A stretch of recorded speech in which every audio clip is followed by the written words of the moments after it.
Hello, I'm Ricky Lee, and today on the watch list, I'm joined by Stephen A. Brown, CEO of Orcadian Energy. The company and its partner, Independent Power Corporation, recently presented a low-carbon gas-to-power project, an important showcase for Orcadian's commitment to lower-emission energy development. It's a major stage for the company and a clear sign of its growing international profile. Stephen, welcome to the watch list. Thank you. Nice to see you, Ricky. Lovely to have you here. So tell us, Stephen, your partner, Independent Power Corporation, presented at ADIPEC last week. What did that mean for Orcadian and its role in the project? Right. Well, our Earlham gas field is the reason why we're partnering with IPC. And they have another partner called the Marine Low Carbon Power Company. Really good 18th century names. Really good. And they have designed an offshore platform with integrated carbon capture that generates power from gas offshore. And the Earlham field is actually a bit of an unusual field in the southern North Sea. It's a great reservoir. In fact, reservoirs as good as this have typically been developed 20 odd years ago. But there's a different thing about it, which is it's got 50% CO2 in the gas. So what you have to do is you have to produce the gas, try and separate off some of that CO2, put the rest of the methane and the CO2 into the power generators. Then we capture all the CO2 that's produced, combine it with that pre-combustion CO2 and re-inject it back into the reservoir. That does two things for us.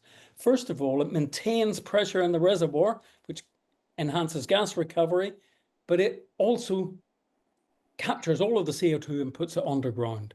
So we can actually deliver clean, dispatchable power. And if you haven't noticed, that's the holy grail. Everyone wants clean, dispatchable power. You can get clean, unreliable power from wind and solar, or you can get reliable, not so clean power from coal and gas. Clean, reliable power is really hard to find. So the presentations at ADIPEC really laid out the way forward for this.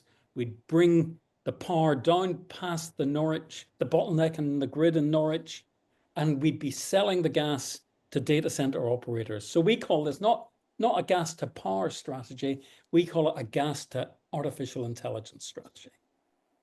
Okay. So Orcadian holds a lot of viscous oil within its license portfolio. How do you see those resources being developed over time? So we started our business with our viscous oil business, and we have the pilot oil field. It's a pretty big oil field. It's 80 million barrels recoverable, and we're carried for our 18.75% interest in that by our partner Ping. That's actually our ideal deal. Our ideal deal is to get a license from the government, make a license application for an existing discovery, come up with a good development plan, bring a partner in, and be carried all the way to first oil or first gas. We don't mind which. Right. So you also acquired a company with no license late last year. What was the thinking behind that move?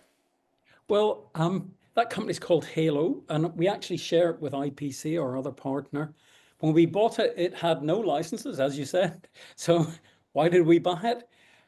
We didn't buy it for the licenses. We didn't have any.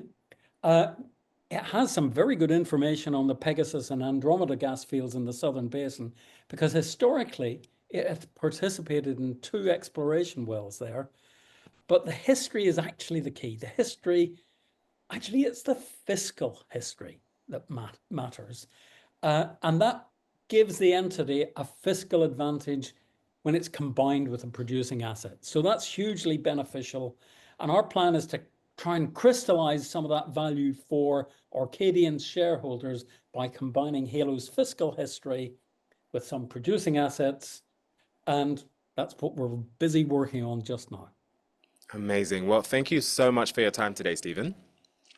It's been a pleasure, Ricky. So that was Stephen A. Brown, CEO of Orcadian Energy. For more on the company's low carbon initiatives and project portfolio, visit orcadian.energy.